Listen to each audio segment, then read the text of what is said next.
mais plutôt l'ouai. Donc pour la table ronde, elle s'articulera autour du métier biomédical, du point de vue législatif et réglementaire. Donc quels enjeux, quels sont les droits des biomédicaux dans les deux secteurs, privé et public, et quels sont les devoirs d'Yanna en tant qu'acteur biomédical. Pour cette session, le modérateur est le docteur ingénieur Youssef Khali, qui est notre expert auprès de l'ASMB. Et pour les conférenciers ou les intervenants, professeur Jamal Matsoub, professeur universitaire, expert et conseiller juridique, et M. Ahmed Achash de la Fédération marocaine des industries de la santé.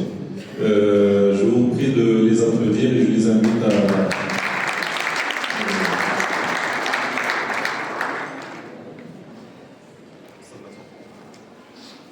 Merci Sifelaki de cette introduction. J'appelle le professeur Jamal Matsoub et professeur et M. Achash.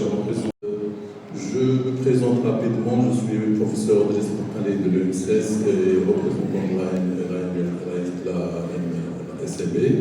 Je vais animer cette table et j'ai l'honneur d'animer cette table avec des noms très connus. Je passe la parole à chacun des membres de ma table pour se présenter rapidement et je commence par M. Ayouch. Oui, merci Khaled pour votre invitation. Donc je me présente, Simon Ayouch, opérateur coordonnateur biomédical au Maroc et cofondateur de la fédération FEMIS et bien entendu cofondateur des textes de partenariat contre réglementaire avec les institutions de ministère de la Santé. Salam alaikum, Ahmed Achash, je suis directeur général de la CTI Mayence. En même temps, je suis vice-président de la Fédération marocaine de l'industrie de la santé. Et on est là, merci beaucoup pour votre invitation, pour parler de ce sujet très très intéressant, très très bas en même temps, et autour duquel il y a énormément d'interrogations. Donc nous nous joignons à cette promesse pour ensuite élargir. Merci. Natour Mohamed Jamal, professeur universitaire.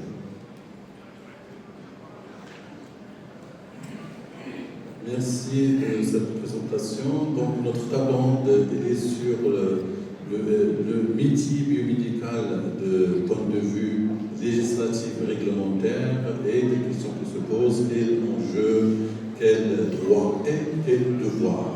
Donc je débuterai cette table ronde par tout d'abord, je m'adresse à notre professeur universitaire Jamal Matsoub pour nous expliquer tout d'abord est-ce qu'il y a une différence entre un statut réglementaire, un statut juridique, un statut professionnel d'un ingénieur médical ou bien d'un acteur médical.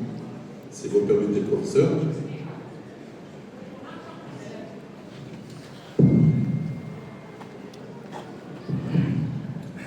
Bismillahirrahmanirrahim. كاين شي واحد كيتكلم غير الفرنسيه ولا كلشي ديال العربيه؟ لا ولكن انا خاف تكون لنا شي اقليه ما كتكلمش بالعربيه باش نحترموها. واش كلشي كيهضر بالعربيه؟ ما كاينش. لا كانوا دو بيرسون خصنا نهضروا باللغه اللي فين هما دي بيرسون. Il y a des francophones ici qui ne parlent pas arabe. Ah ben voilà, donc vous avez droit à un respect. On va parler votre langue. C'est ce qu'on appelle le droit des minoritaires. Bismillahirrahmanirrahim, wa salatu wa salam ala sayyidina Muhammad, khatam nabiyina wal mursalin. Je suis ravi d'être ici avec vous pour parler d'un domaine que si je n'étais que monsieur lambda, monsieur n'importe qui, je ne connaîtrais pas. Je n'aurais pas connu, je n'aurais pas découvert. Parce que les Marocains, aujourd'hui, si vous faites un sondage, est-ce que vous savez quelque chose sur le dispositif médical? Non. Vous allez dans des universités, vous posez des questions à des universitaires, des étudiants. Vous savez quelque chose sur qu'est-ce que c'est que le biomédical? Non. Qui vont les scanners, les appareils médicaux? Je pense que ça vient de l'étranger. C'est tout ce qu'ils savent. Donc, là, c'est une occasion pour moi pour apprendre de vous, et apprendre votre métier et ce que vous faites. Mais non, est-ce que vous avez un statut? Non, un véritable statut, non.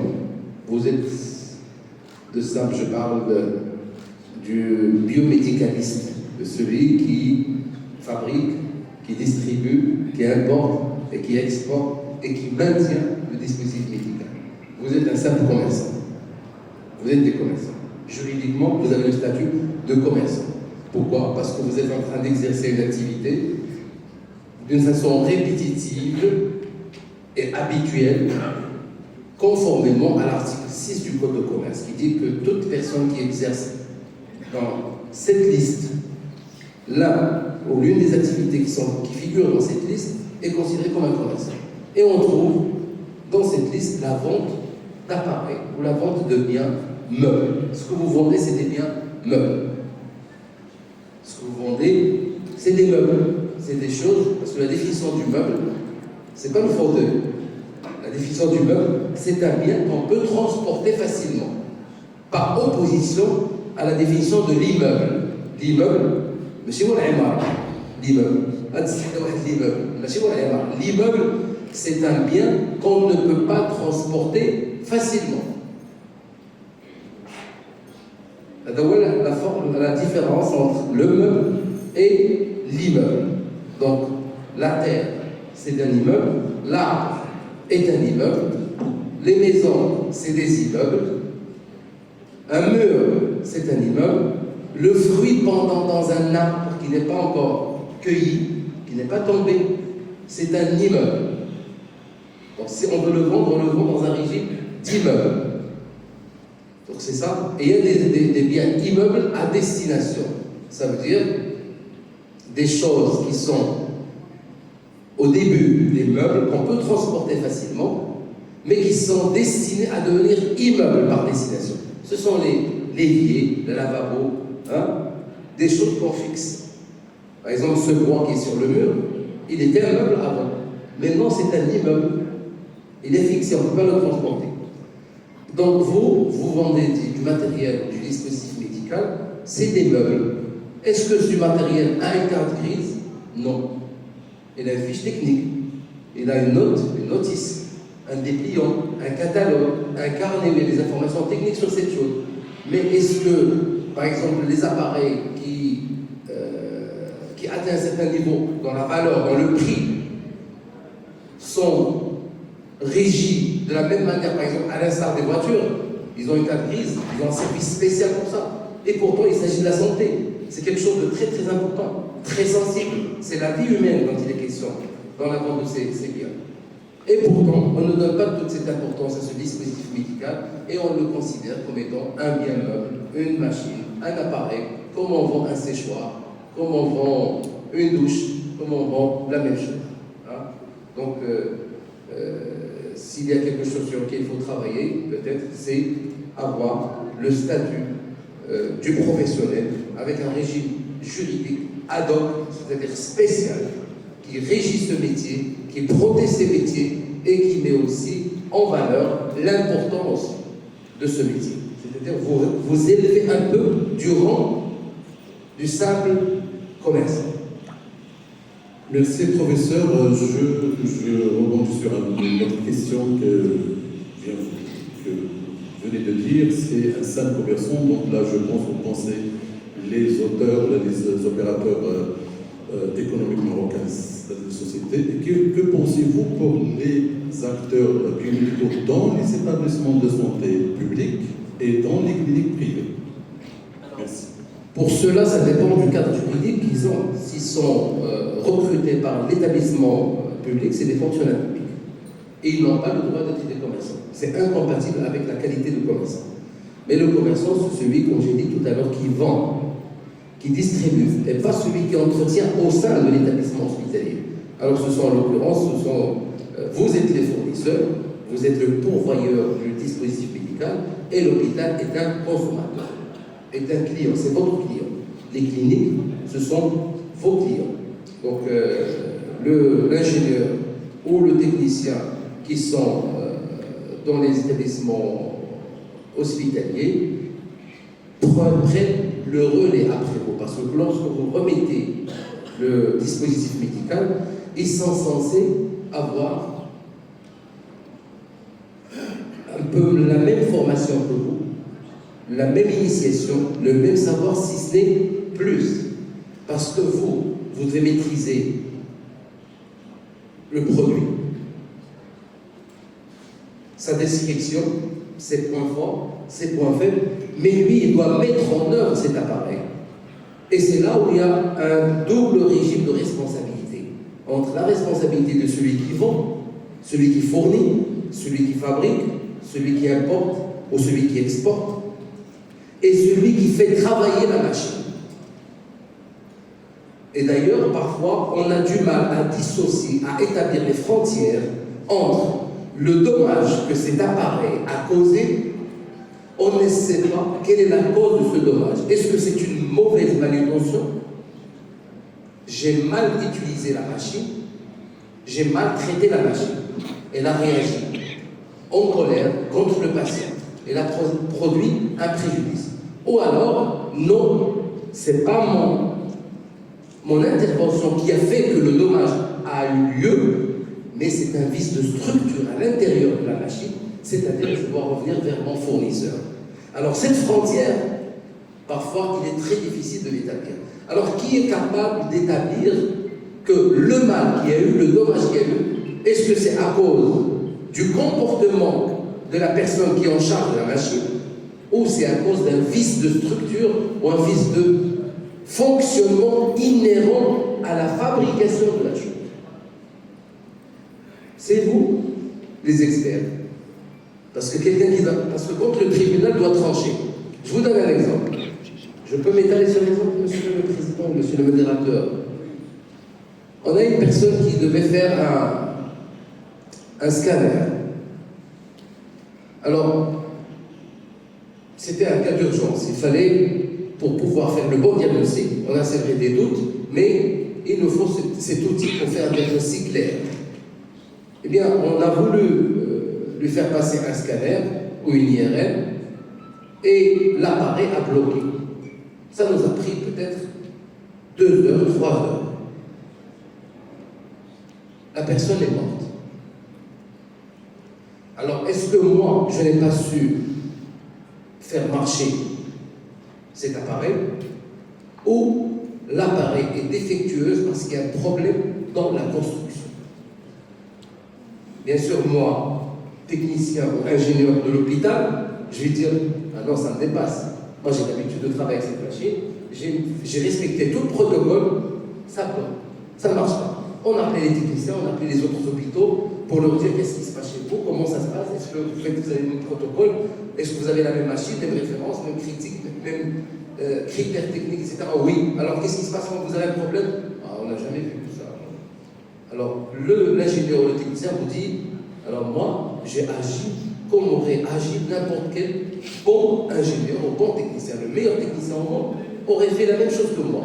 Donc, il est où ma défaillance? Moi, je ne suis pas défaillant. Donc, il faut voir celui qui nous a vendu la machine. Et là, je reviens vers vous. Parce que moi qui reviens vers vous, c'est qui moi? Moi, je suis la famille du défunt. Parce qu'on m'a dit qu'il y a une faute, il y a un problème. Ça a tardé. Le scanner, il y a un problème dans la machine. Alors, je suis en train de chercher le responsable. Donc, l'ingénieur s'est défendu, le technicien s'est défendu. Donc, il me reste le fournisseur. Quand je viens chez le fournisseur, je dis, mais écoutez, la machine que j'ai livrée, je n'ai jamais eu de problème dans cette machine. J'en ai vendu 3 fois. Personne ne s'est plaint de cette machine. Ça fonctionne très bien. Et d'ailleurs, non seulement on a fourni 300 ici, on a fourni même à d'autres pays en Europe, et je suis à des milliers d'exemplaires qui ont été vendus. J'ai jamais eu de problème. Alors, est-ce qu'à vous, pour vous, vous êtes défendu, le technicien s'est défendu, moi, je vais aller au tribunal. Donc, je dépose une requête introductive d'instance pour demander des dommages et intérêts si je ne décide pas de déposer une plainte pour homicide involontaire. Parce que je suis entre l'homicide involontaire et je suis entre la faute civile. Donc je demande un dédommagement. Parce qu'à la limite, si il y a vraiment une faute très lourde, une négligence très très lourde, on est dans l'homicide involontaire.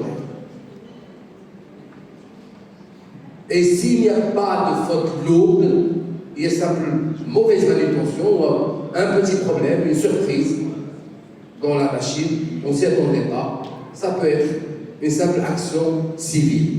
Donc je ne suis pas dans le pénal.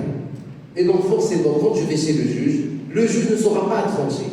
Il ne connaît pas la machine. Il ne sait pas ce qui s'est passé. Il y a le technicien qui va raconter sa version, et on va appeler le fournisseur qui va raconter sa version. Qu'est-ce qu'il va faire le juge? Il va devoir faire un recours à un expert. Et l'expert, à votre avis, c'est qui? C'est un parmi vous.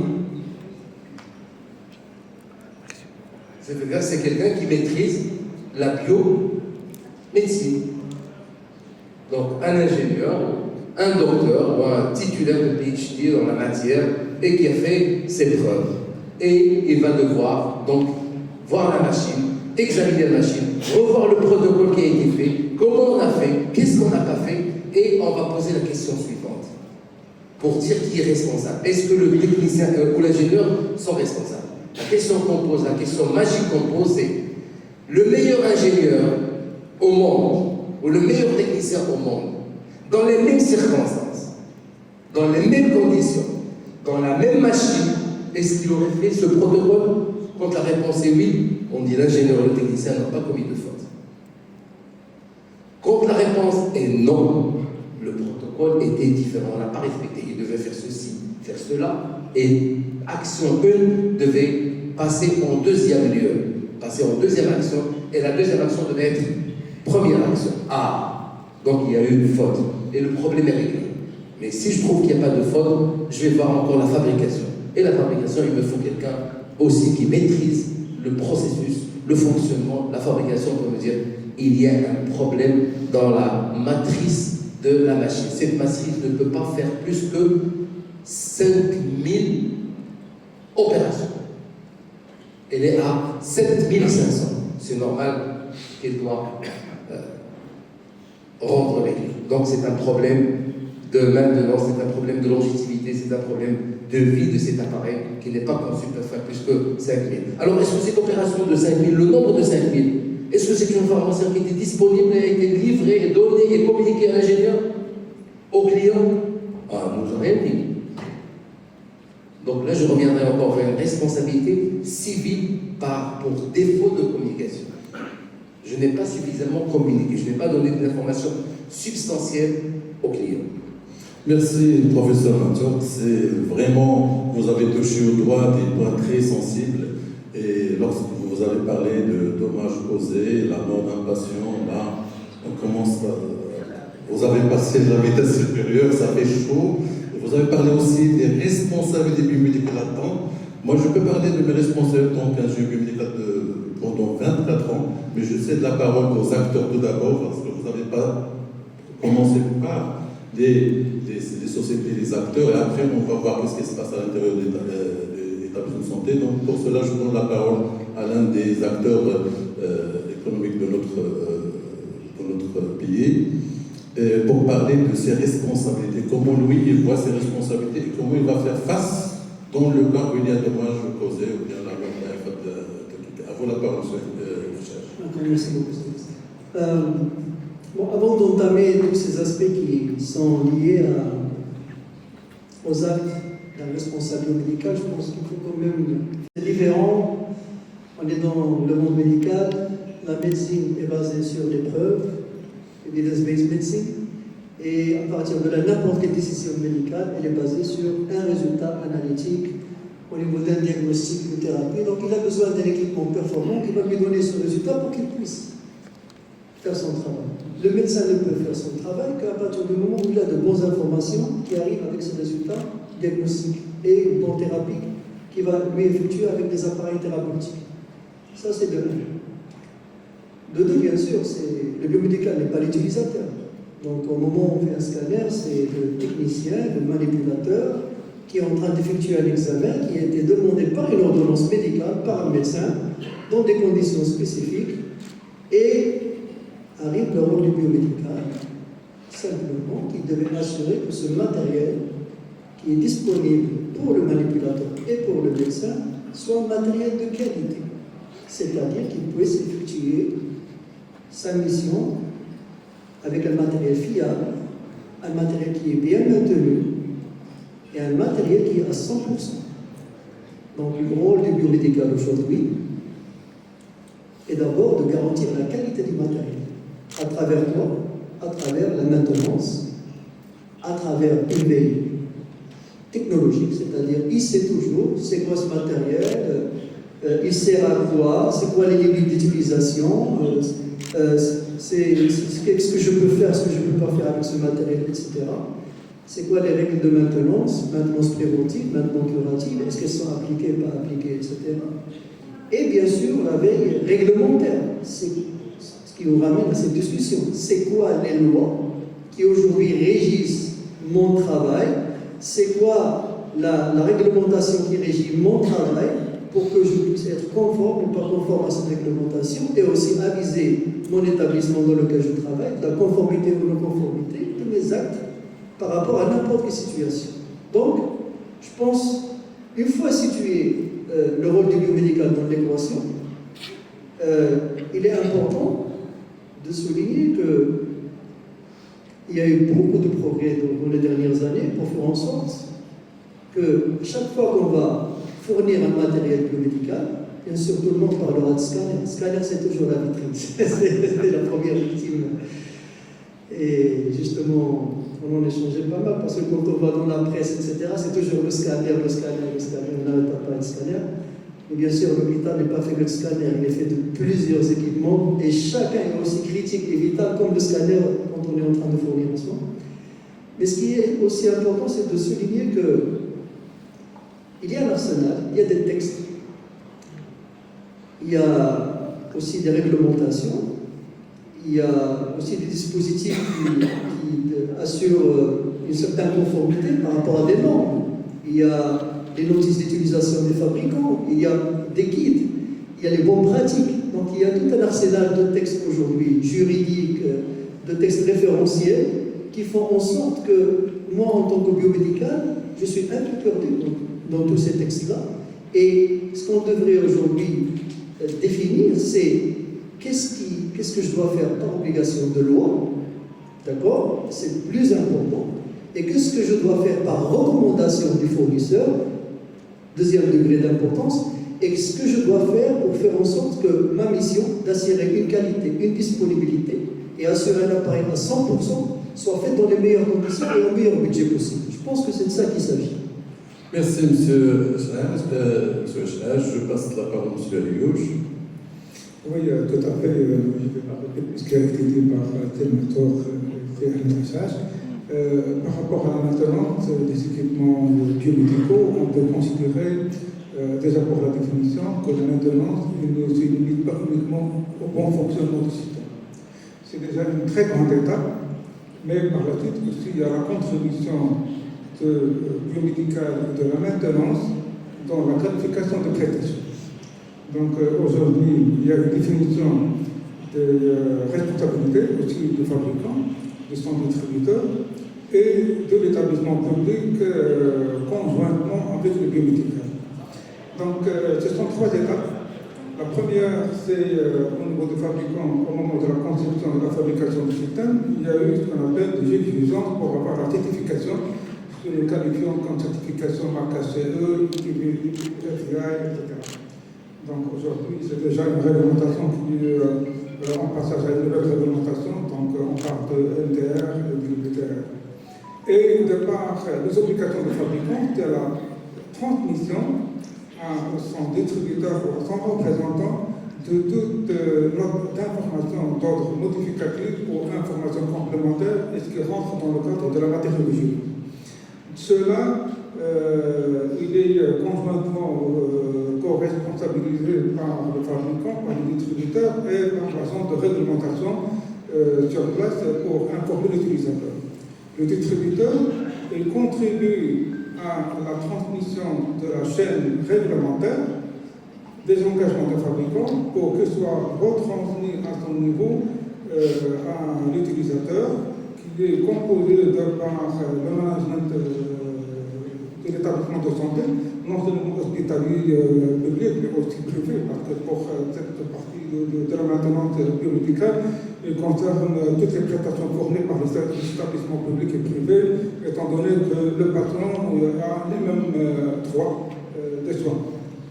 Et à ce moment-là, l'ingénieur biomédical, il veille aussi bien à l'application de recommandations au mode opératoire fixé par le fabricant, justement comme ça a été dit par sénateur, pour pouvoir faire les investigations en cas de problème et plutôt que faire pour éviter des problèmes évitables.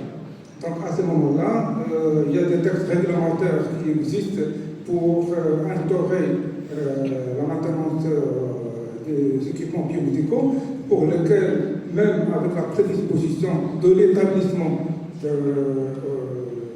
hospitalier, donc l'ingénieur biomédical est le mieux placé pour définir les textes spécifiques appropriés à l'équipement. On ne va pas considérer un système scanner IRM comme un petit équipement de faible technicité par rapport à d'autres. Donc lui, il définit le cahier de charge et lui seul, il peut faire ça.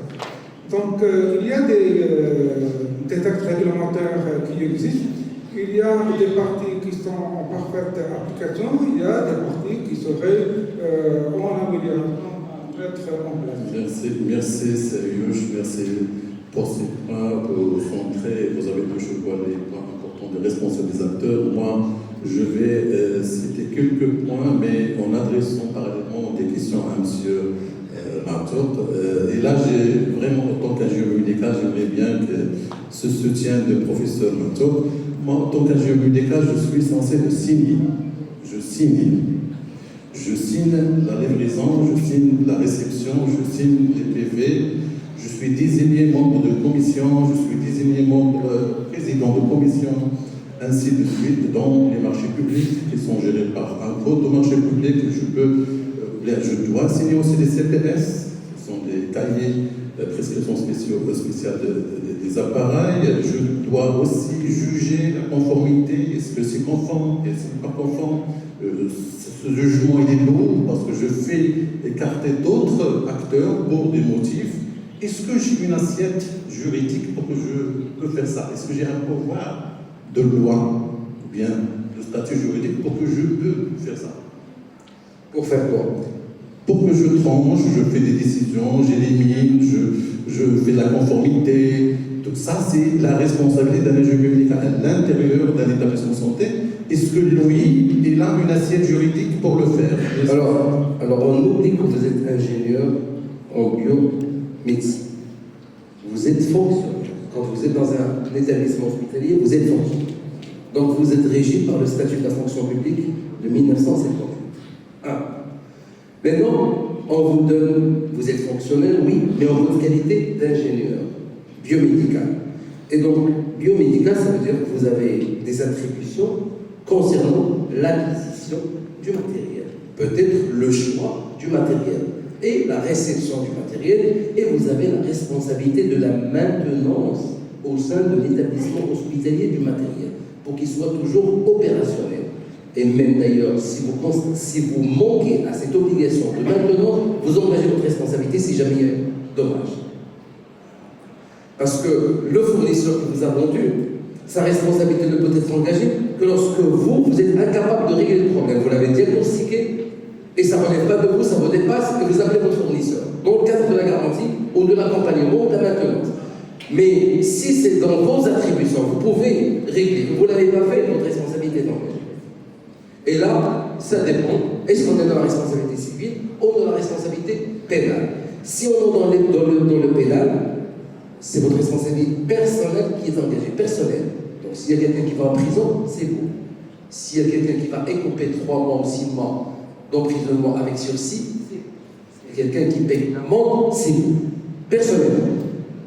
Quand on est dans le cadre de la responsabilité civile, c'est l'État qui paie pour le dommage que vous avez subi.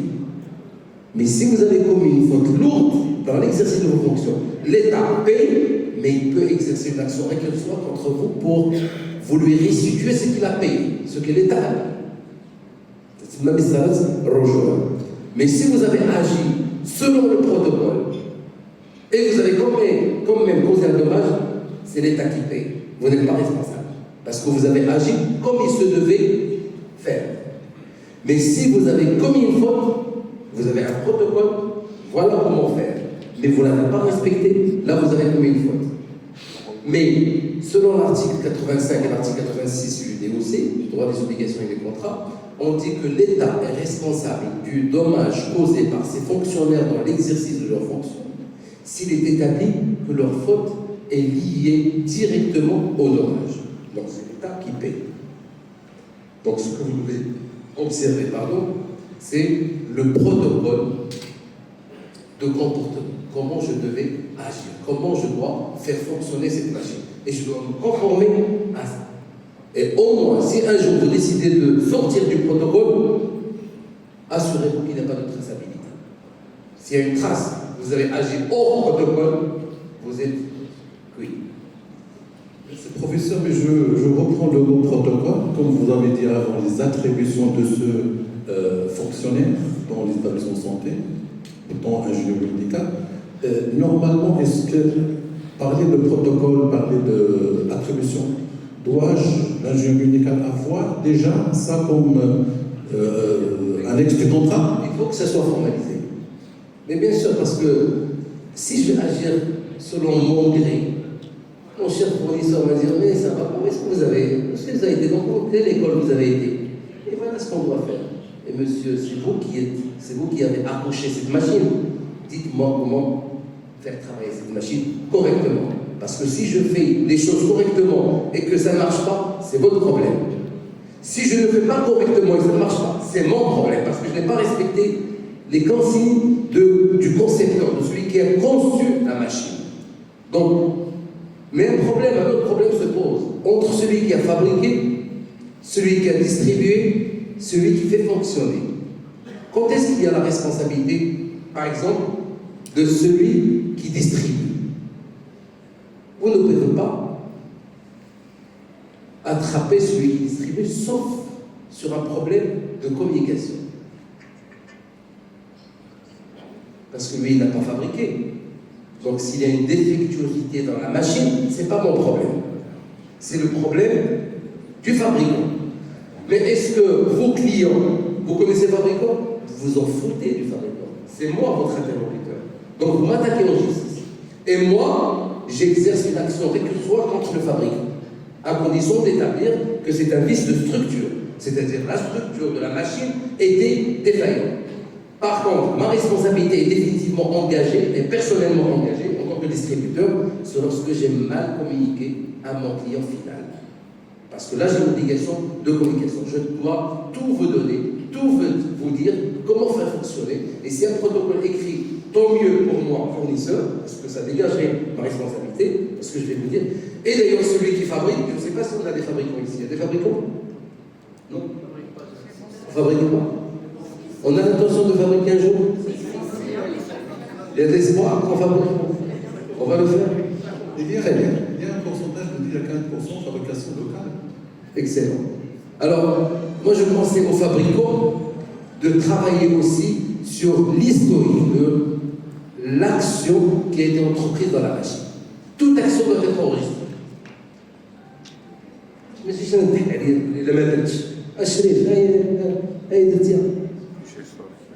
alors, aujourd'hui, d'ailleurs, il y a un problème les établissements hospitaliers. Vous savez que la major est responsable de tout ce qui est administratif et dans la gestion du scanner, par exemple un scanner ou l'IRM. Et nous avons un radiologue. Le radiologue, il fait le travail de l'artiste. C'est le compte rendu et c'est lui qui donne l'ordonnancement de faire une radio. Quand est-ce que c'est indiqué, quand est-ce que ce n'est pas indiqué. Eh bien, imaginez qu'il y a un major qui est en train de faire du business dans ce scanner. Ça veut dire quoi, les business? Ça veut dire que je fais des scanners, je me fais payer dans ma poche et je ne passe pas chez le radiologue qui donne l'ordonnance et je ne reviendrai pas vers lui pour me donner le rapport. Je me débrouille pour donner un rapport et on n'a pas de trace combien de scanners a été fait aujourd'hui. Comment on peut contrôler?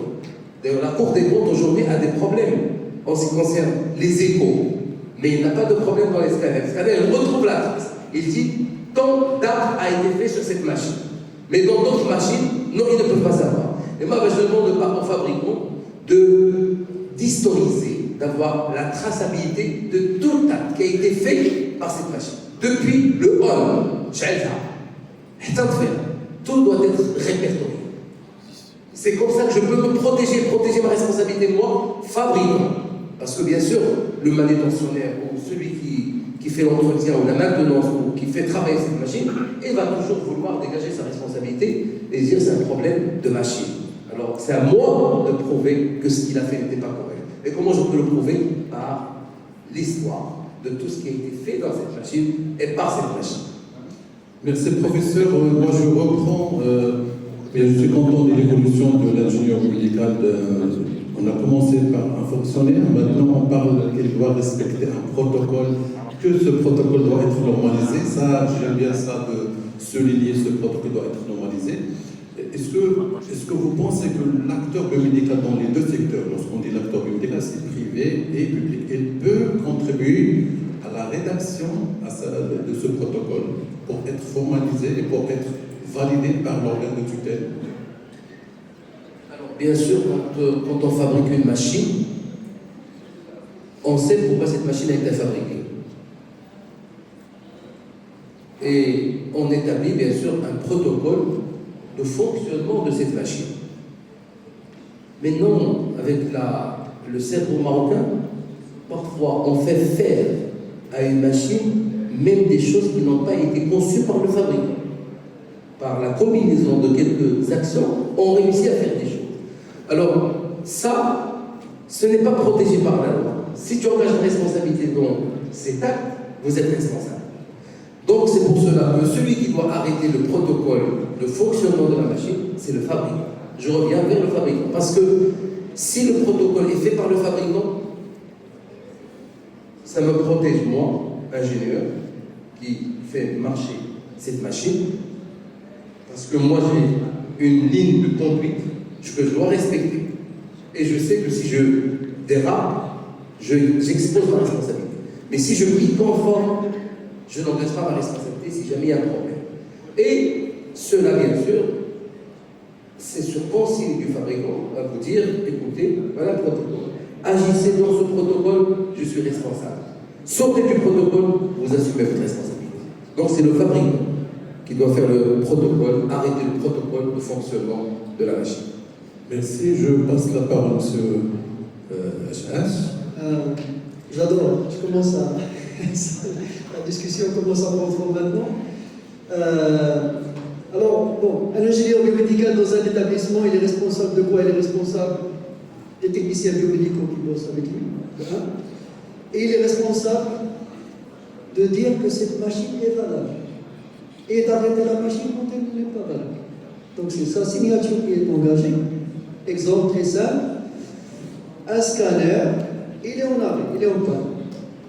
Le technicien de la société de maintenance arrive, fait son intervention, on ne pourra commencer à passer votre scanner que si le technicien biomédical signe que le scanner a été bien réparé. D'accord? Donc ça c'est engageant. Et ça, l'ingénieur biomédical ne peut pas échapper à ça. Parce qu'on ne va pouvoir utiliser un appareil biomédical que si l'ingénieur biomédical signe qu'il est bon à être utilisé. Comme ça. Alors l'ingénieur médical va signer quand il va être sûr que l'intervention qui a été effectuée par une société qualifiée de maintenance. Un ingénieur qui a effectué la maintenance est qualifié et qui lui donne toutes les garanties que le matériel est bon en signant avant lui un PV d'intervention qui dit que le matériel est bon. C'est ça la base, c'est la signature de celui qui est venu pour intervenir qui va protéger ma responsabilité. Parce que même s'il y a problème après, ma responsabilité ne serait pas engagée. Parce que moi-même j'ai signé, parce que celui qui est responsable de la maintenance a signé. Donc moi je n'interviens pas dans... Moi je fais fonctionner la machine. Il m'a dit elle est OK. Je signe, elle est OK. À la limite, je dois consigner dans ce protocole que j'ai testé. Il m'a dit c'est OK, j'ai testé, j'ai trouvé que c'était OK. J'ai signé. Exactement. Alors, quand on arrive à ce niveau d'exigence par rapport au biomédical dans une structure de santé, il faut aussi le confronter à la réalité de la structure de santé. Là, on est tous au Maroc, on sait très bien ce qui se passe dans un hôpital, la charge de travail, les pressions qui arrivent de tous les services, les malades qui attendent. Et bien sûr, le biomédical parfois se voit dépassé par rapport à toutes ces demandes qui sont en train d'arriver des différentes parties prenantes de l'hôpital et qui font pression pour qu'un équipement soit libéré pour qu'on commence à traiter les patients, qu'on commence à diagnostiquer les patients. Et c'est là où le rôle du biomédical est important parce que c'est lui qui calibre cette décision. Donc, pourquoi rentrer dans un bloc opératoire avec un matériel qui n'est pas à 100%? Pourquoi on va accepter de mettre la vie d'un patient en danger en acceptant cette faiblesse? Est-ce que l'hôpital a mis à ma disposition un appareil de remplacement? Est-ce que la société de maintenance a pu agir dans les délais? Est-ce qu'on avait assez de budget pour faire une bonne maintenance? Est-ce qu'on a mis, nous, l'hôpital, l'établissement, toutes les prérogatives par rapport aux normes de travail, par rapport à nos référentiels de qualité, par rapport à nos procédures pour faire en sorte de ne pas tomber dans cette situation? Il y a beaucoup de choses qu'on peut dire aujourd'hui dans le cadre de la responsabilité biomédicale. Mais la plus importante, la conscience c'est que quand on sait pertinemment qu'un matériel n'est pas à 100%, parce que c'est toute la différence entre un matériel biomédical et un autre équipement, c'est qu'il doit être à 100%, sinon il ne faut pas l'utiliser. Même à 95%, il ne faut pas l'utiliser. Il faut l'utiliser quand on a la garantie qu'il ne va pas irradier plus que nécessaire, que la qualité image sera bonne, qu'on fera le bon diagnostic pour faire allusion au scanner qui est la vedette. Donc maintenant, partant de là, je pense que c'est plus clair quelle est notre responsabilité et on peut développer davantage. Merci, c'est HH. Sérieux, s'il vous plaît. On ne reste pas beaucoup de temps. Très bien. Je vais essayer d'apporter un complément par rapport à ce qui a été dit. Donc, la responsabilité de l'ingénieur biomédical pour la maintenance, il couvre aussi la maintenance de l'utilisateur. Donc, après le mode opératoire ou le recommandation de fabricant, il y a une partie de la maintenance qui incombe à l'utilisateur, ce qu'on appelle la maintenance quotidienne. Donc, il serait aussi responsable de la veille de respect des utilisateurs qui utilisent l'équipement biomédical au quotidien par rapport aux recommandations faites par le fabricant. Maintenant, ça c'est déjà un point très important. Deuxième point, c'est la vérification de la qualification de prestataire pour la maintenance. Donc aujourd'hui, comme on le sait très bien, on l'a débattu depuis 2 jours, tous les équipements biomédicaux observent des innovations et des mises à jour d'autres technologiques au niveau de l'informatique, de mode d'emploi, etc. Et pour lesquels le fabricant, dans ses engagements pour avoir la certification de la commercialisation de l'équipement ou de la mise sur le marché, il s'engage à informer l'utilisateur via le distributeur de ce qu'on appelle les mesures et les contre-mesures. Ces différentes normes d'information, ils doivent être parvenus à l'ingénieur biomédical. L'ingénieur biomédical, avec le concours de l'administration de l'hôpital, devrait vérifier aussi la qualification de l'ingénieur biomédical à la charge de son distributeur. Et par la suite aussi, seulement durant les années qui vont suivre l'installation. Et par la suite aussi, on est en train de nous attendre à ce qui est appliqué un peu partout dans le monde, c'est l'accréditation des établissements de soins. Et dans l'accréditation aussi, on voit l'obligation de la vérification de prestataire, de sa qualification en tant que formateur des utilisateurs, parce que aussi c'est une composante. Donc aujourd'hui, la maintenance biomédicale et la conformité ne se limite pas à la conformité de la marque et de modèle, et de l'emballage et de la livraison dans le temps. Merci, sérieux. J'ajoute aussi quelques points en tant qu'ingénieur biomédical. Tout d'abord, l'organe de tutelle nous a mis dans un cadre très réglementé concernant le dispositif médical, c'est-à-dire l'équipement et tout, grâce à la loi 84/12, il est très clair. Il a parlé aussi de ce qu'il a dit, professeur Marteau, de la traçabilité qui est sanctionnée si un acteur dans le service de santé ne peut pas justifier ses prestations et les sections sanctionnées, c'est clair dans la loi. Il y a aussi les décrets, il y a les arrêtés, et Il y a aussi ce qu'on appelle défaut de fabrication, c'est la matériaux-gênance. On attend aussi l'arrêté d'application de système national de matériaux-gênants pour répondre comment fonctionne ce système, comment sera organisé, quels sont les acteurs, comment se fera la transmission des données jusqu'à le sommet de la pyramide de la système de santé marocain. Tout cela, il est déjà formalisé dans la loi 94. Il y a aussi l'obligation de maintenance, donc les établissements de santé sont obligés, les responsables sont obligés de maintenir leur équipement, il y a des degrés de risque. Mais je reviens toujours vers le métier de biomédical, c'est le thème de cette table ronde. L'observatoire concerne le marché des DNM, il est là, l'enregistrement des déclarations, etc., il est là, etc. Mais le métier, est-ce qu'on peut contribuer, monsieur Mantouk, ou bien quel est votre avis sur le métier? Est-ce qu'on peut prévoir aussi un cadre pour ce métier afin de permettre une exécution de la loi 94 avec ses textes d'application comme il se doit?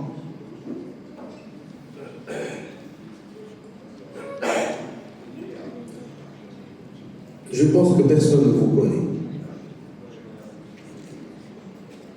Ingénieur biomédical, quand on rencontre quelqu'un à l'hôpital, on le voit avec une blouse blanche. Si vous êtes médecin, non. Vous êtes infirmier, non. Je suis ingénieur. Qu'est-ce qu'il fait ingénieur ici? À la limite, quand il dit je suis technicien, on comprend, il y a une machine, donc il nous faut un technicien. Mais ingénieur, vous compliquerez la vie à ce patient qui vous pose la question si vous lui dites ingénieur en biomédical. Biomédical. Donc je pense que vous avez quand même, pour être ingénieur, vous avez au moins pas plus 5, n'est-ce pas? Vous avez le droit de militer pour faire un ordre professionnel, avoir un droit.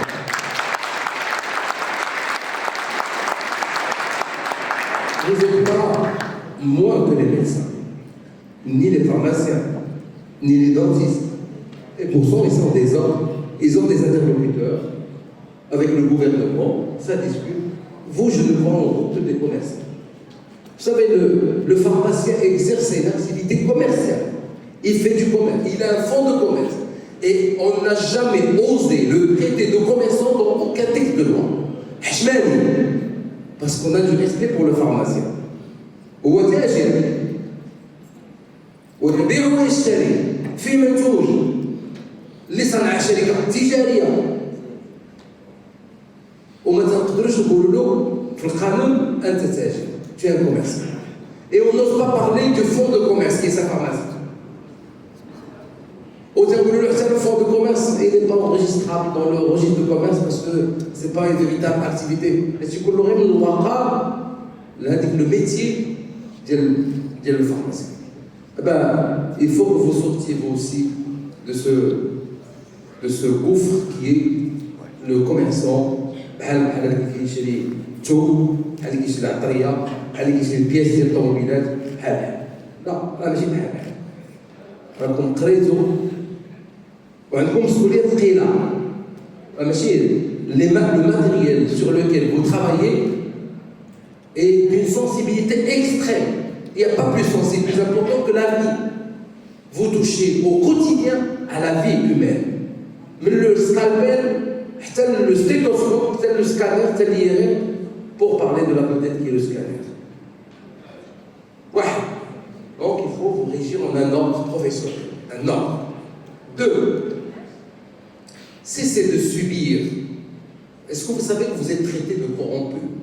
Vous êtes traité d'inexistant. Vous êtes traité de fraudeur, de tricheur. Je vais vous expliquer pourquoi. Parce que le Marocain aujourd'hui, il a un problème dans les hôpitaux publics. C'est quoi le problème? C'est que le scanner ne marche pas.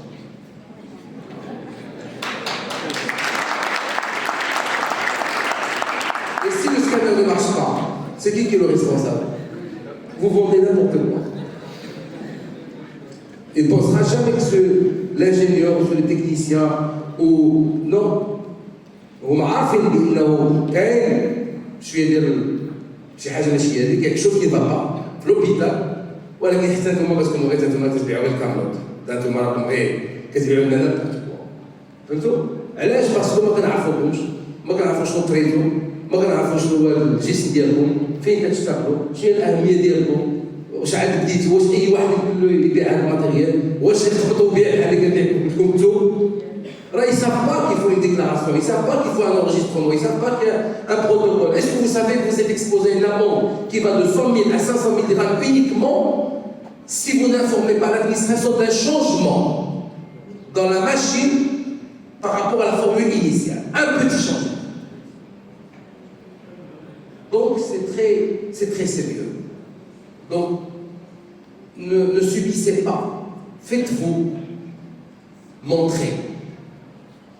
Exister, flotter, pour que les gens vous connaissent et savent le travail que vous faites et savent que vous êtes à la disposition de l'hôpital et de la clinique 24 sur 24. N'est-ce pas? Oui. Quand on est encore sous garantie. Je peux vous appeler à 3 h du matin. Oui. Ça, c'est important. C'est important de faire savoir qu'on intervient parce qu'il ne va pas uniquement de notre image de marque en tant qu'entreprise du biomédical, mais aussi de la vie humaine. On ne veut pas qu'un hôpital soit bloqué à cause d'un problème de la machine que moi j'ai vendue. 2. Vous avez entendu parler d'une affaire aujourd'hui à 16 ans? Ouais. N'est-ce pas? Il paraît que des gens qu'on ne peut pas qualifier, je ne sais pas, est-ce qu'il y a des ingénieurs biomédicaux? Est-ce que c'est des techniciens? Est-ce que uniquement des médecins? Est-ce que de l'administratif de l'hôpital? En tout cas, ils vendaient des machines, des appareils médicaux comme étant réformés de l'épave. Et ils les vendaient à des cliniques alors qu'ils étaient en état neuf. Ils passaient des transactions. Ils encaissaient l'argent et ceci date depuis des années. Plus de 10 ans, ils font la même chose. Donc ils se sont enrichis. Alors, j'aurais aimé que votre fédération mette un communiqué pour dire nous n'avons rien dans cette affaire. On est des fournisseurs, on n'est pas impliqués dans cette affaire. On ne va pas dire qui est impliqué, mais on dit tout simplement, nous les industriels du biomédical, on n'est pas impliqués, on n'est pas concernés, on n'a rien fait dans tout ça. Donc je dégage ma responsabilité. Quatrièmement, vous ne communiquez pas. Moi j'ai été invité par des médecins, dans des congrès, des pharmaciens. Je vous promets que je n'ai jamais vu autant de monde. Bon, vous êtes nombreux. Profitez du nombre que vous êtes. C'est-à-dire il faut agir, il faut communiquer, il faut sortir et parler aux gens pour qu'ils puissent savoir qu'il y a un métier qui existe qui s'appelle le biomédical. Merci, professeur.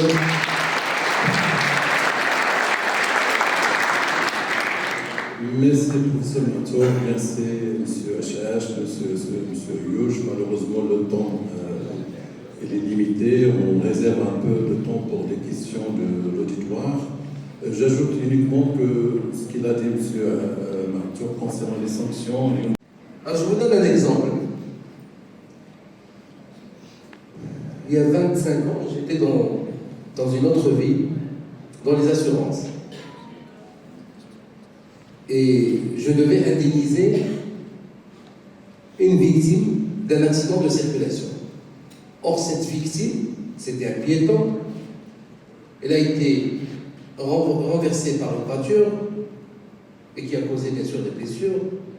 Mais j'ai remarqué dans le PV de la police qu'il y avait sur le goudron un liquide gluant, سائل يسهل الانزلاق.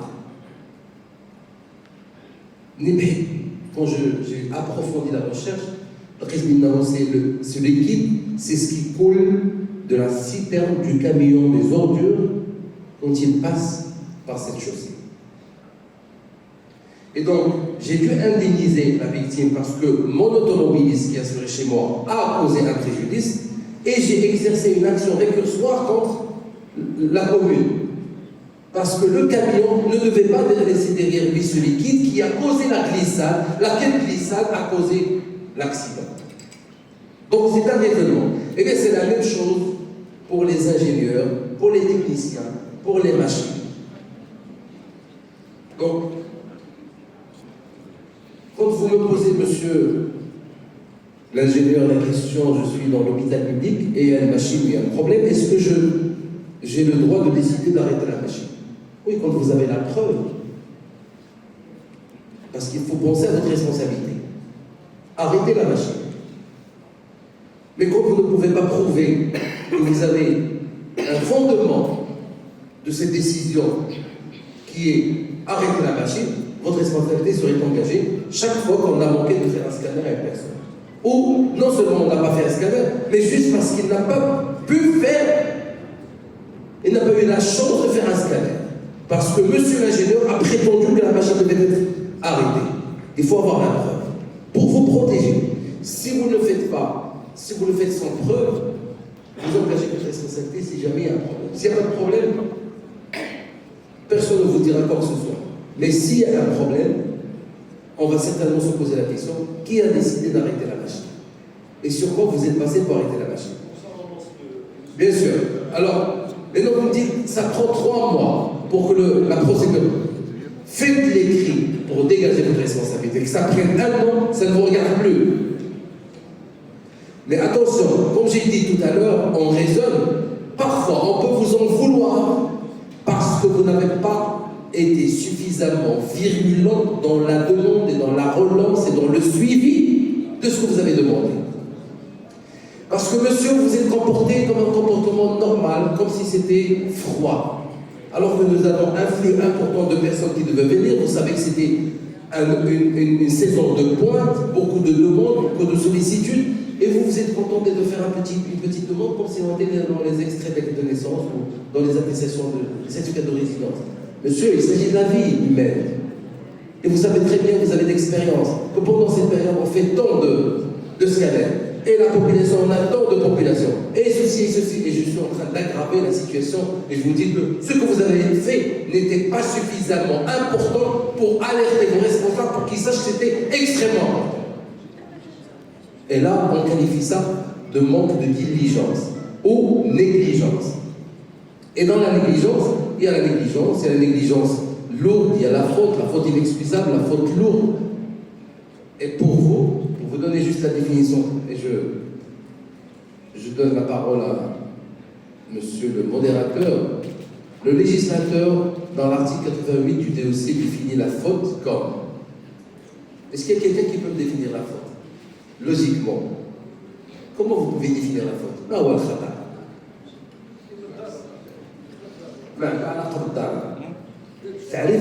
C'est quoi la faute?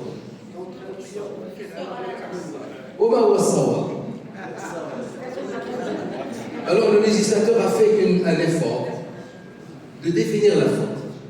Il a dit que la faute est de faire ce qu'on n'était pas tenu de faire ou de ne pas faire ce qu'on était tenu de faire. Al-qiyamu bima lam yakun yajibu alayhi an aquma bihi aw adam al-qiyam bima kana yajibu alayhi an aquma bihi. C'est une commission de ce que je ne devais pas faire ou c'est une omission de ce que je devais faire. Alors, chaque fois, quand vous vous posez dans une situation dans laquelle vous dites « Attention, je peux engager ma responsabilité », vous dites « Qu'est-ce que je dois faire? Est-ce que je dois faire ou je ne dois pas faire?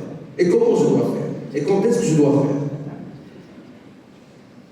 Et vous essayez de poser toutes ces questions, peut-être vous direz « Ah, non, normalement dans ces situations, si je ne fais pas ça, on va vous dire qu'il y a combien de fautes. Ou alors si je fais ça, et pas suffisamment d'une façon virulente, on va me dire, ouais, tu étais léger, tu as quand même commis une faute. La faute n'était pas lourde, mais tu as commis une faute. Tu as commis une faute. Donc, vous ne pouvez pas ignorer le droit. Faites les études que vous voulez. Mais au moins, intéressez-vous aux choses qui sont à des conséquences, qui ont des conséquences très lourdes, très fâcheuses sur votre vie. Donc, c'est vrai, vous avez nos vies entre vos mains, puisque c'est vous qui travaillez sur ces machines, mais vous avez aussi vos vies qui sont entre nos mains. Parce qu'il faut qu'on veille, que vous sachiez quels sont vos droits et vos obligations pour que vous n'encouriez pas une lourde responsabilité. Merci, professeur. Vous avez répondu presque à 3 questions. La première concernant le rôle d'emploi de compétences et la fiche de poste de fonction ingénieurs. La deuxième, c'est le renforcement de métier d'ingénieur à l'instar pharmacien dans un hôpital. Et la troisième, c'est question de est-ce qu'il suffit de faire un courrier au chef ou bien de faire plus. Merci de votre éclaircissement, explication. Le message est très bien passé. Je donne la parole à monsieur. Donc très rapidement, parce que je sais qu'on est en temps. Par rapport à la question qui était posée sur les exigences au niveau de la maintenance, le ministère de la Santé a aujourd'hui 11 ans de retard. Parce que l'arrêté qui était censé gérer les établissements de maintenance n'a pas été promulgué, n'a pas été publié.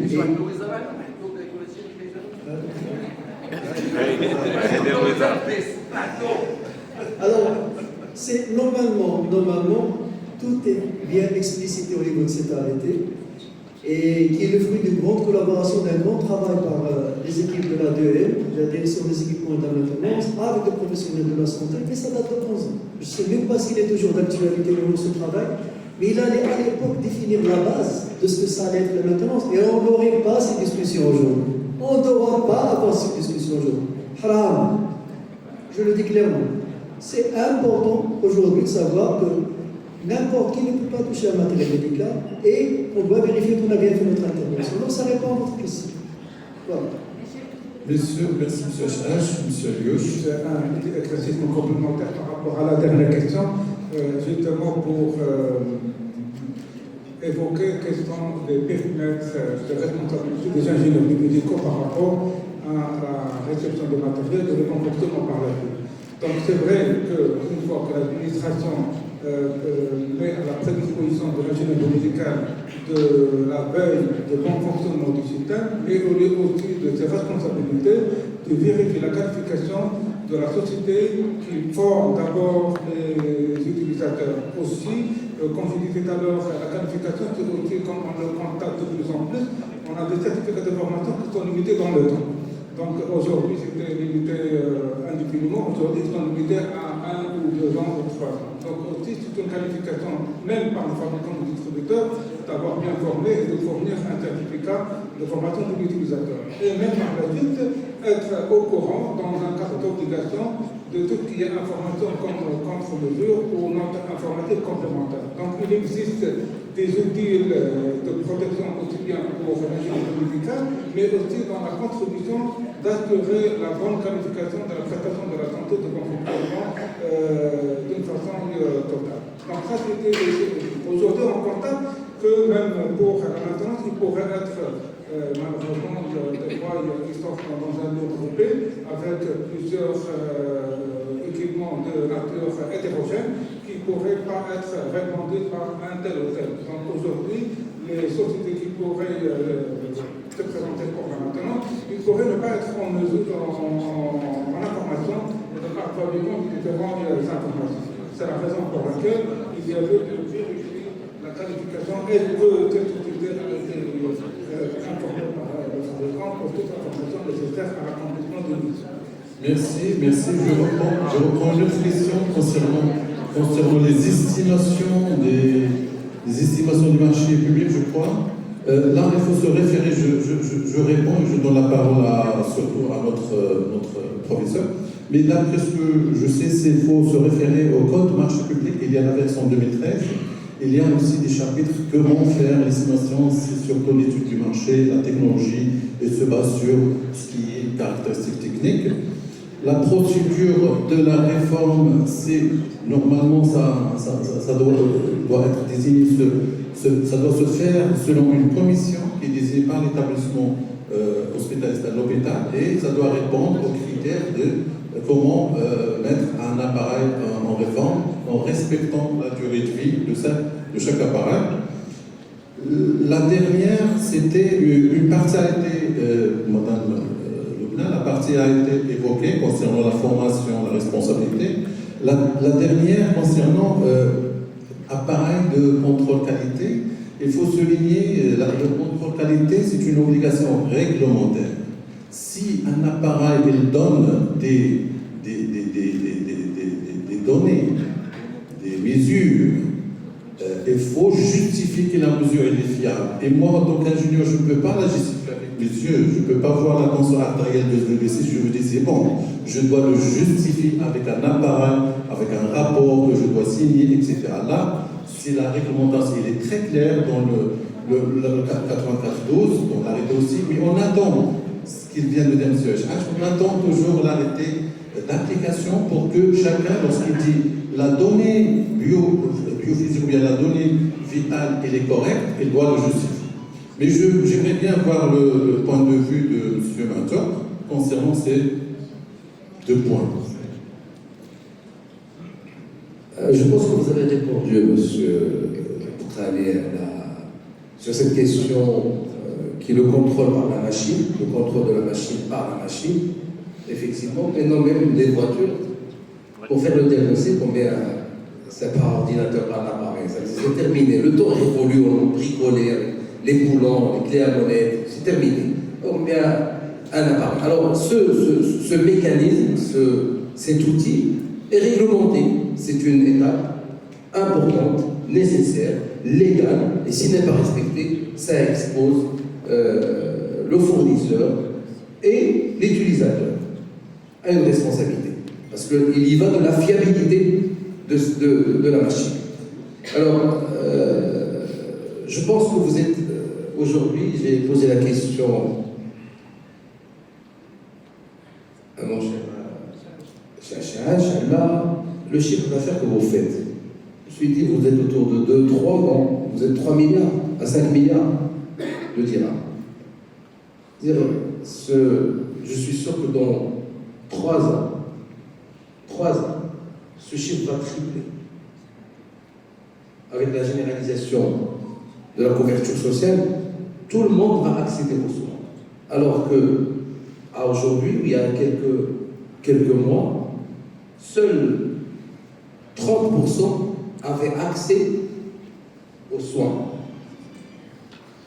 D'abord, on va passer à 90% de la population qui va accéder aux soins. Ce qui veut dire que tous les hôpitaux, toutes les cliniques, voire même les cabinets qui ne sont pas aujourd'hui outillés, ils le sont.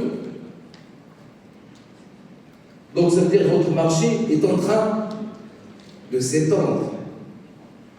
Alors réfléchissez et faites une gestion proactive de votre métier, de votre secteur. Anticipez, n'attendez pas.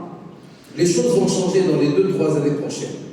Donc, essayez d'anticiper et de vous organiser au mieux pour pouvoir au moins négocier les conditions de l'exercice de votre métier et surtout vous prémunir contre des responsabilités abusives.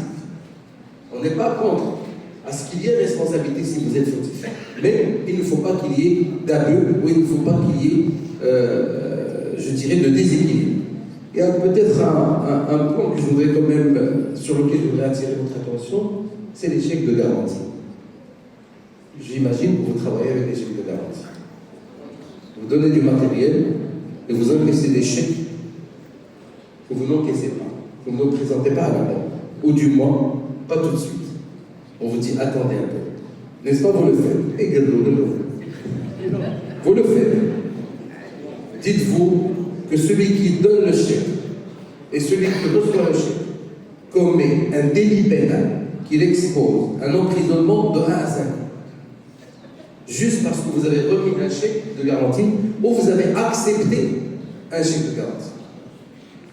Donc un chèque, quand on l'accepte, il faut l'encaisser. Il est payable à vue.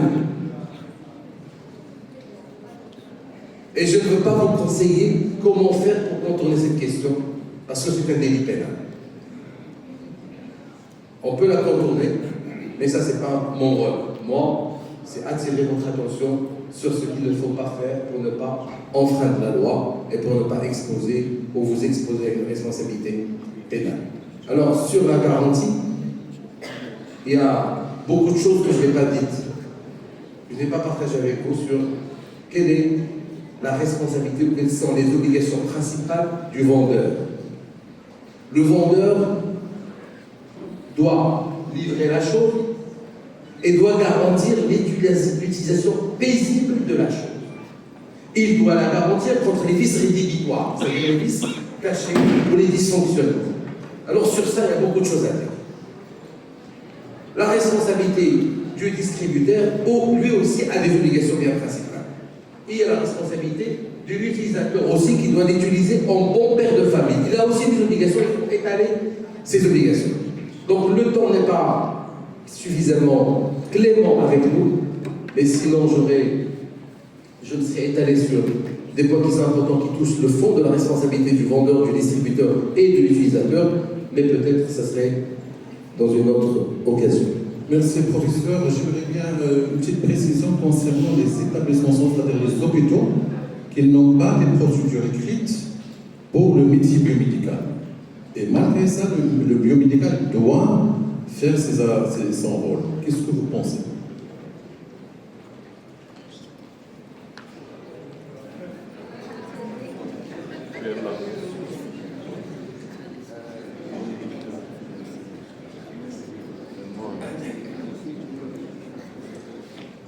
Oui, ça c'est un problème de l'administration publique. Ça veut dire, ce n'est qu'un établissement public. Mais je pense que les CHU sont dotés de ces protocoles. Non? Même les CHU? Eh bien, il faut faire parvenir ça à vos syndicats. Il faut faire parvenir ça à vos syndicats parce que c'est important. Parce que vous savez qu'aujourd'hui, le droit de la santé, c'est-à-dire l'aspect légal de la santé, n'est pas encore arrivé à maturité au Maroc. C'est-à-dire, on n'est pas encore arrivé à mettre en cause très très souvent la responsabilité pénale du médecin ou de l'opérateur médical. مازال ما وصلناش لواحد الدرجه يعني ولكن احنا جايين لها. فين كنا وراه قضينا واحد المراحل مهمه وغادي نزيدو اكثر من الاشياء. Mais on n'est pas encore à un stade où on met tout de suite et facilement en cause la responsabilité médicale.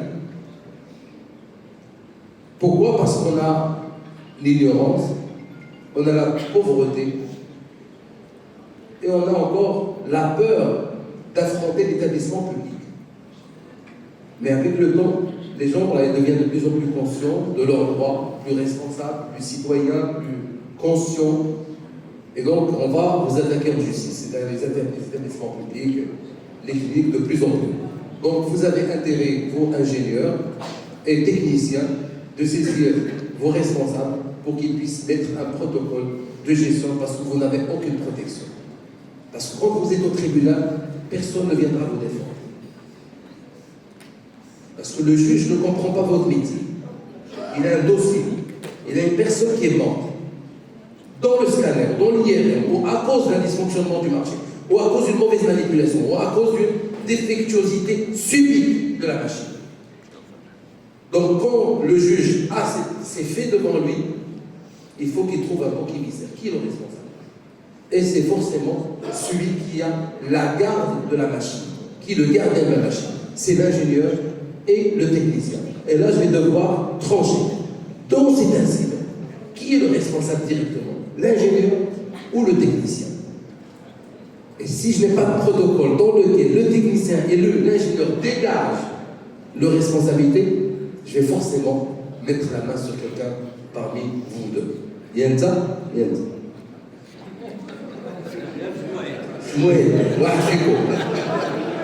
Merci, monsieur le professeur, merci beaucoup.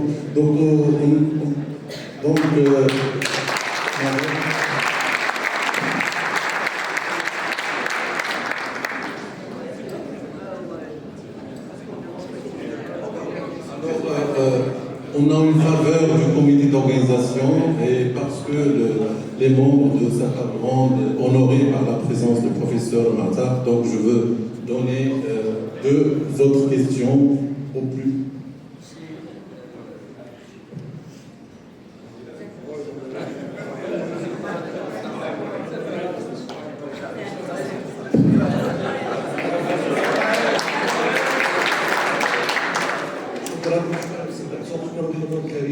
ابراهيم الطاهوري عضو مؤسسه جمعيه مغربيه بيوتيبيا حاليا كنشتغل المنصب ديال ماركتينغ ماناجر نورث ويست افريكا درايفر ماروك.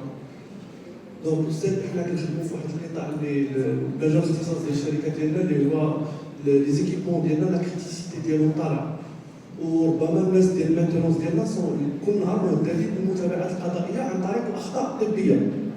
لان الطبيب ولا المانيبيولاتور مسؤول على البروتوكول، ولكن لي ريسبيراتور دانستيزي اللي تخديروا الانعاش، لان الطبيب مسؤول على البروتوكول والليتابليسمون دو سونتي ما عندهاش لي زيكيبمون دو كونترول مينتونونس ايكيليبر، بحال مثلا لا فيزيت تكنيك ديال لي فواتور. فاش كيجي الطبيب كيقول لك لا ماشين خفات، حنا كيمشي لانجينيور بيوميديكال ديالنا ولا السيرفيس ديالنا تيقول لك ان لا ماشين خدامه. دونك كنلقاو راسنا اننا في متابعات قضائيه او كشركه ولا كناس ديال الشركه في متابعين في اخطاء طبيه، مع العلم ان حتى الطبيب ما دارلوش فورماسيون كوم يلفو على لا ماشين. في الدول الناميه نفس الشركه كتفرض على ان المانيبيولاتور حتى هو تكون عنده سيرتيفيكاسيون اللي يعرف كيفاش يتعامل مع لا ماشين. هنا في المغرب ما كاينش، وكيفاش غنديروا فاصله المتابعات القضائيه اللي هي ناتجه عن الخطا الطبي، وحنا كناس اللي ما كنزاولوش مهنه الطب ولكن حنا مهندسين بيوطبيين كنلقاو راسنا مقحمين ومتابعين في نفس القضيه. شكرا.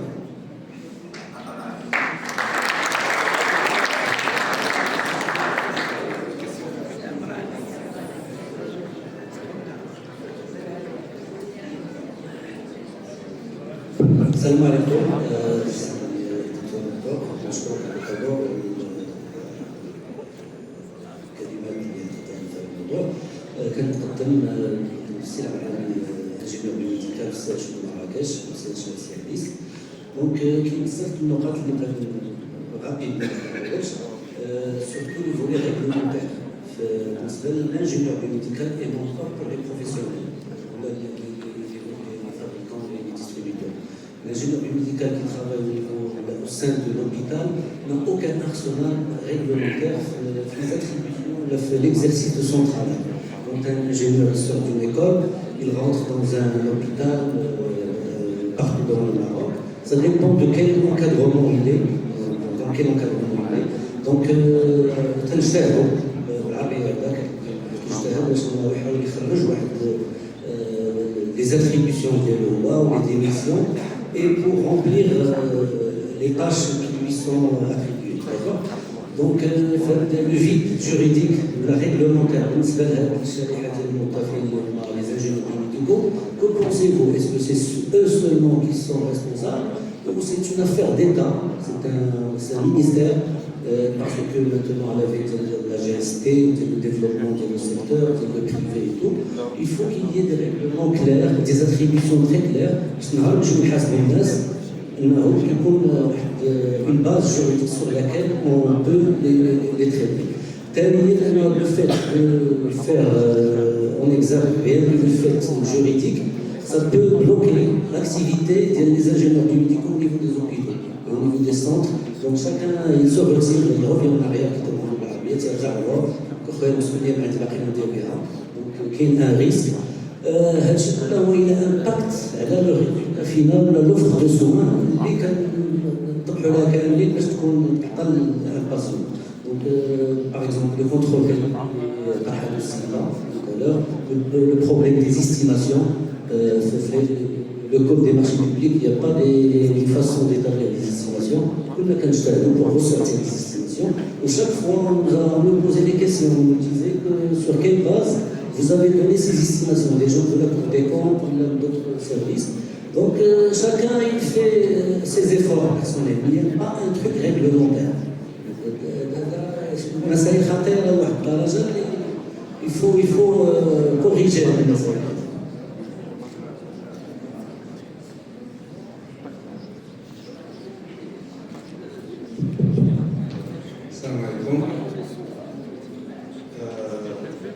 Premièrement, je voudrais bien remercier la Société marocaine biomédicale pour cette occasion. Je me sens un peu avec une vedette de Sabahiyat Kuzem. Merci beaucoup pour cette occasion. Ma question, c'est par rapport à la présence d'un ingénieur biomédical en tant que consultant de règlement. Je suis directeur. Ah oui, d'accord.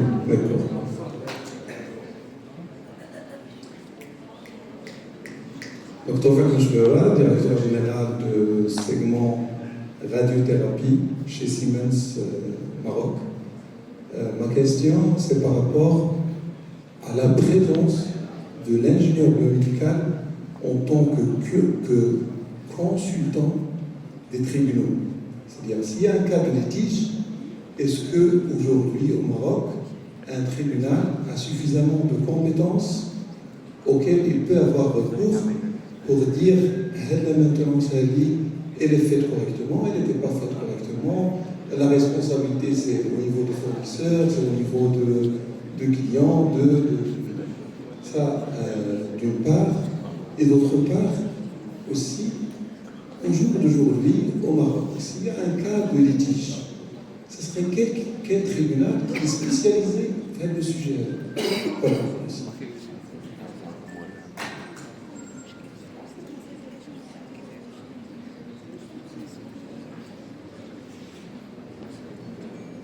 Merci pour vos questions. On va adresser la parole à M. Mathieu concernant la première qui est exprimée par la société Draguez, un fabricant allemand des appareils de respiration artificielle de façon générale et de la surveillance médicale. C'est des poursuites judiciaires lorsque le problème se passe dans l'hôpital. À qui on peut dire c'est lui le responsable. À vous la parole.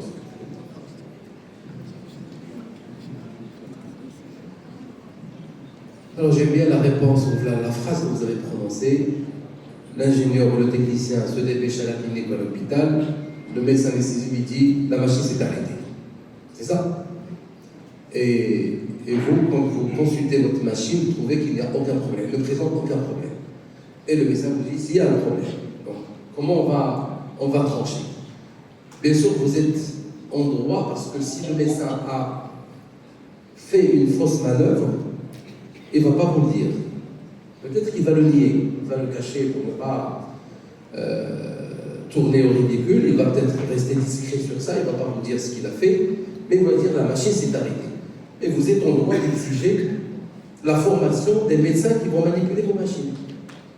C'est-à-dire avant de vendre, avant de fournir, vous dites s'il vous plaît, nous avons des machines, dernière génération, et on va vous faire 2 séances, 3 séances de formation. Quelles sont les personnes qui vont manipuler ces machines? Donc s'il faut des techniciens ou des ingénieurs biomédicaux, il faut qu'ils soient dans la formation. S'il y a des anesthésistes, médecins ou infirmiers, ils doivent aussi assister à la... Et ceci doit être sanctionné par une attestation comme quoi ces personnes ont subi. Et seules ces personnes sont habilitées à toucher à ces machines. Parce qu'il y va de votre crédibilité. Parce que si vous dites que la machine s'est arrêtée comme ça subitement, vous remettez en cause votre machine. Vous dites, mais vous allez être ridicule. Vous allez dire, moi, oui, ils vont dire que je défends ma machine.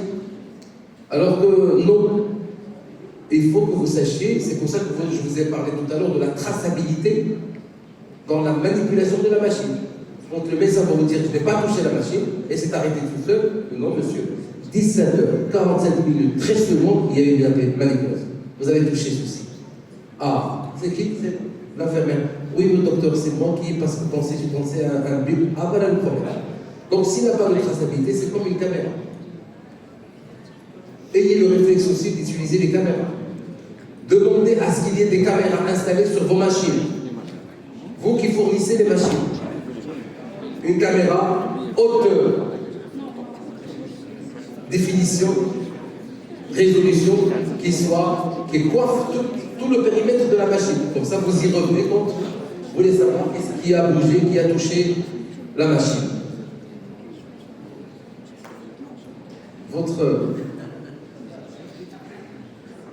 Rappelez-moi, là, c'est la question. La question, c'est le vide juridique sur le rôle de l'ingénieur. L'ingénieur médical et comme exemple, il y avait des poursuites judiciaires. Oui. Et là, tout le monde a peur de prendre sa responsabilité maintenant. Quel est votre point de vue? Là, d'abord, il ne faut pas qu'on exagère parce qu'il n'y a pas de procès réellement. Vous parlez de procès, est-ce qu'il y a des procès? Non. Combien? 1,5, 2. لا طبعا انا قلت لكم انتم vous n'existez pas. toujours, vous ne vous êtes pas fait, entendre. Ouais, vous ne vous êtes pas fait entendre. Faites-vous représenter au Parlement. نقول شي واحد مهتم بالسياسه دخلوا للسياسه تكونوا في البرلمان باش تخدموا القوانين pour présenter vos lois, les projets de loi. Des établissements publics, on n'est pas des vendeurs, des ingénieurs militaires. Même les fonctionnaires, les ingénieurs, les biomédicaux, il n'y a pas de définition exhaustive du rôle et de la responsabilité de l'ingénieur ni du technicien. Ce n'est pas exhaustif. Mais alors, comme le champ de la responsabilité est très large, alors on utilise la formule romaine qui dit on a deux options, soit faire l'appréciation in concreto ou faire l'appréciation in abstracto. In concreto, ça veut dire j'ai la situation devant moi et je l'apprécie concrètement. Voilà ce qui s'est passé, voilà comment ça devrait se passer. Et l'appréciation in abstracto, c'est lorsque je me pose la question, dans les mêmes circonstances, dans les mêmes conditions, qu'aurait fait le meilleur ingénieur biomédical dans cette situation. Ça, c'est l'appréciation in abstracto. Alors, on continue à agir comme ça. Le juge va se poser toujours ces questions. Dites-moi, le meilleur ingénieur au monde, comment il aurait fait dans cette situation? Je dis, voilà le protocole qu'il aurait respecté. Alors, monsieur l'ingénieur, vous avez respecté ce protocole? Oui, je l'ai respecté. Donc, pour le juge, la responsabilité est dégagée. Je vais voir ailleurs. Je vais chercher la responsabilité ailleurs. Mais, parmi les choses sur lesquelles vous devez travailler, c'est les attributions de l'ingénieur, du technicien. Pour que ce soit clair dans la loi. Pour que vous sachiez à quoi vous en tenez. Mais aujourd'hui, vous ne savez pas. Qu'est-ce qui relève de vous? Qu'est-ce qui ne relève pas de vous? On va dire,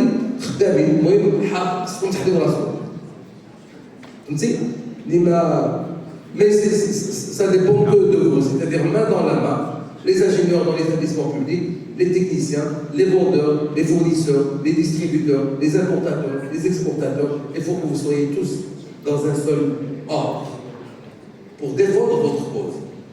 Parce que vous êtes les seuls à comprendre votre métier et la sensibilité de votre métier. Et d'ailleurs, je vous conseille, vous et votre camarade dans l'hôpital Rabat, vous êtes à Rabat. Une fois que vous aurez votre retraite, faites un cabinet d'expertise. Avec votre expérience, vous pouvez être des experts, assermentés auprès du tribunal. Parce qu'on n'en a pas. Les juges ne les savent pas. Moi-même, je ne savais pas.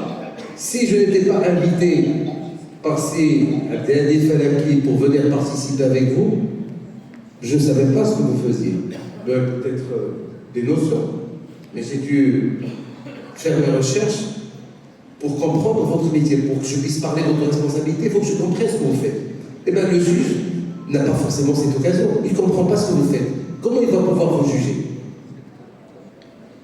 Donc, il doit faire beaucoup d'efforts, creuser, comprendre votre métier pour pouvoir dire « Ah, je sais maintenant ce que c'est qu'un fournisseur, je sais ce que c'est qu'un ingénieur biomédical, je sais ce que c'est qu'un technicien, je sais ce que c'est qu'un distributeur, je sais qui est responsable de la maintenance pour qu'il puisse dissocier et saucissonner les responsabilités. » Ça fait de manière question. Merci. Il reste encore une de M. Théophile Chbaba, responsable. Ah oui. C'est le consultant auprès des tribunaux en matière biomédicale lorsqu'il s'agit d'un litige et qui est déjà le tribunal responsable. Donc j'ai répondu à cette question parce que j'ai retenu un peu toutes les questions pêle-mêle, mais non, on n'en a pas aujourd'hui. D'ailleurs, je vais vous dire une chose. Vous savez, au tribunal, quand on a quelqu'un qui a un accident de travail et qui est touché dans l'œil, pour lui faire une expertise, on doit désigner un ophtalmologue. On va chez un oncologue. Ça, c'est pour la médecine qui est vraiment. Alors, a fortiori, quand il s'agit d'un métier, d'un secteur qu'on ne connaît pas, biomédical. C'est quoi? La qui est nucléaire, biomédical, c'est quoi biomédical?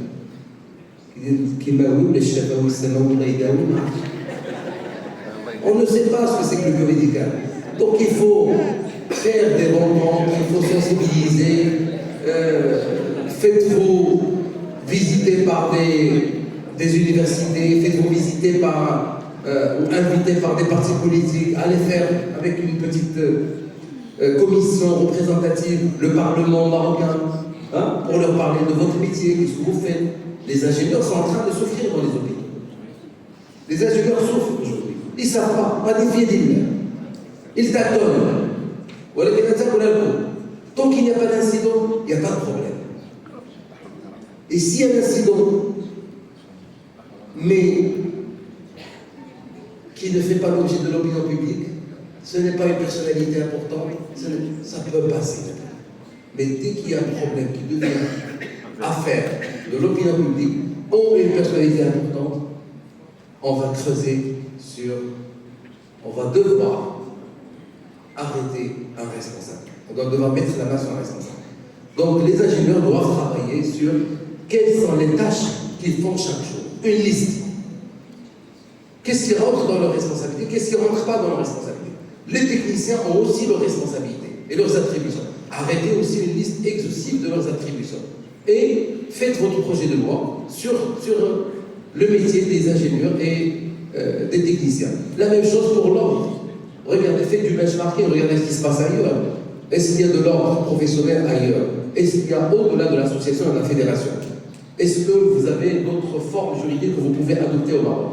Faites du benchmarking et faites un effort pour que vous soyez traités d'une façon un peu, je dirais, pas respectable parce que vous êtes respectable, mais d'une façon distinctive, hein, d'une façon à part, comme un ordre, comme un corps professionnel, comme une catégorie professionnelle qui touche un domaine extrêmement sensible qui est la vie humaine. Merci professeur, merci pour ces...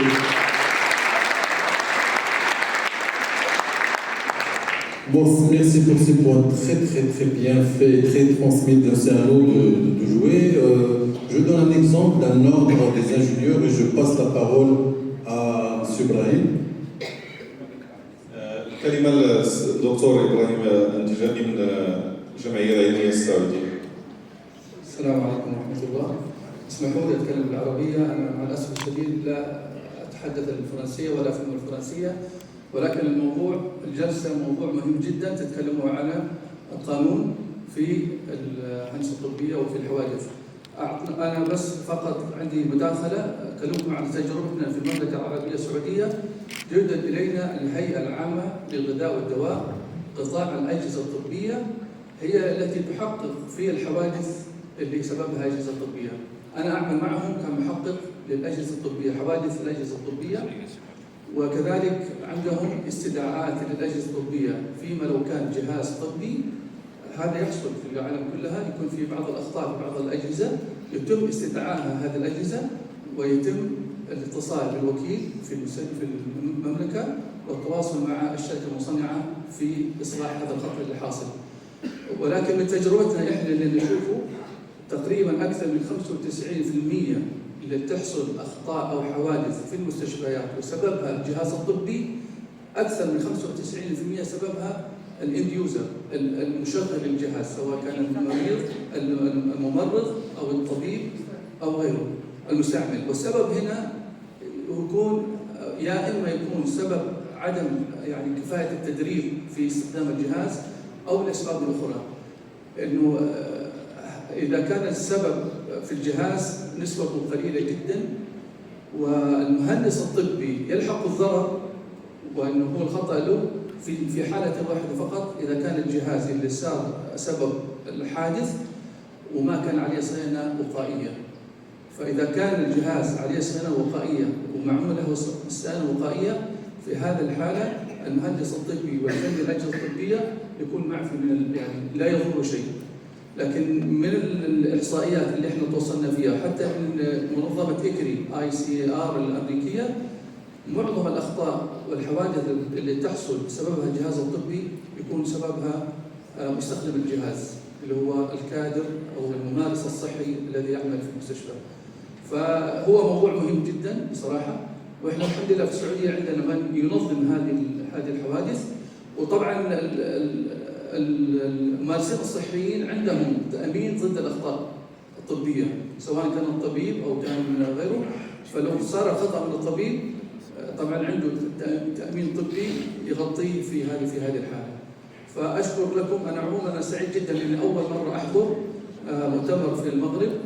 عادة نحن عندنا مؤتمراتنا في الشرق الأوسط في السعودية، وكانت مشاركتي معكم ممتازة جدا، والحضور اللي موجود ما شاء الله ما شاء الله، يعني حضور ممتاز، وأشكر لكم يعني مشاركتي معكم. جزاكم الله خير.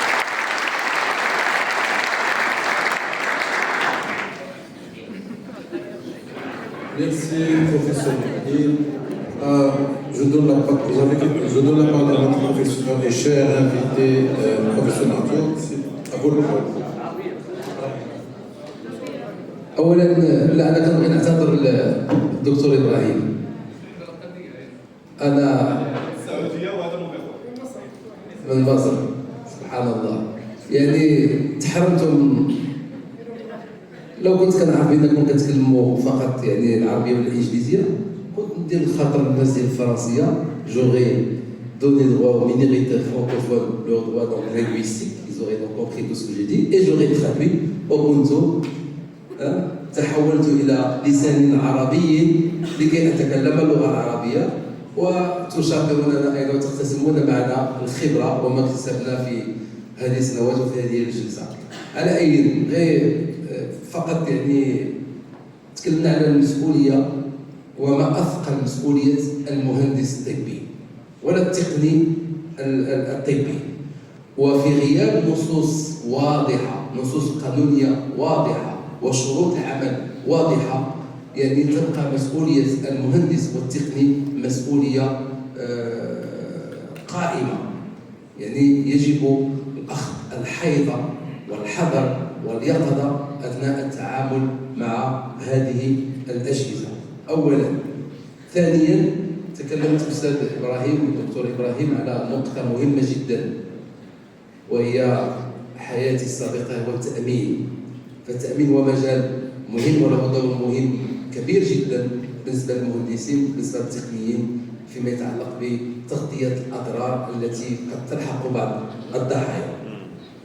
إن كان الموضوع وكنت طلبت أيضا من المهنيين الحاضرين أنهم يشتغلوا على خلق هيئة أو جسم مهني، ما يبقاش فقط على شكل جمعيات أو فيدراليات، بل يكون حتى يكون منهم مخاطب للحكومة لكي يتم التفاوض على النصوص القانونية، على الحماية، على التوضيح، على التأمين، على الحقوق، على الواجبات، تكون الأمور أوضح أكثر. إذن ممكن غادي نكون تداركت الخطأ ديالي وعطيت يعني ملخص لما قيل، فأستسمح مرة أخرى.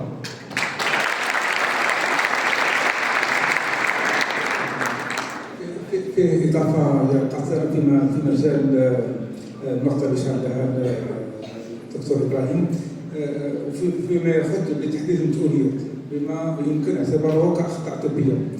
فيه مسألة بسيطة وهو من جملة الحلول ممكن الاعتماد عليها، وهو من ناحية المورد ممكن يكون عنده في خصوص الموارد البشرية التي تشتغل على الآلة في إطار المستشفى أن تكون جردها في قائمة، وفي حال تقدير الموارد البشرية يصبح المسؤولية على المستشفى لاختار المورد باستدعاء برنامج إضافي فيما يخص التكوين للموارد البشرية، لأنها هي التي تعتمد. فالتكوين لا يعتمد فقط في التكوين الأولي أثناء إنزال الآلة أو أي شيء. فهذا الإطار في أي تغيير، لأن هذا يصبح التزام للمستهلك اختار وإشعار المورد عند تغيير الموارد البشرية، فلازم يكون في إشعار ثاني. فهذه حل مبدئي من الحلول المبدئية لتحديد المسؤوليات فيما يتعلق بالمورد والذي يشتغل.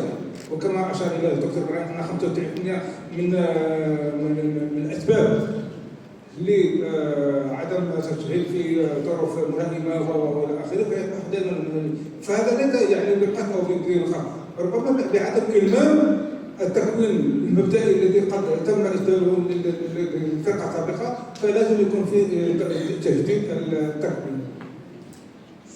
C'est Youch, donc ce qu'il a dit pour les gens qui n'ont pas compris, parce qu'il a parlé en arabe, c'est qu'il faut une communication très claire entre l'établissement sanitaire de l'hôpital et le fournisseur lorsqu'il s'agit changement d'utilisateur de l'appareil. Comme ça, lui, comme il a dit, il est prêt à reformer, à former l'utilisateur pour éviter ces incidents. Je vous remercie au nom des utilisateurs. Je remercie le professeur Mathieu pour sa présence, on est honoré.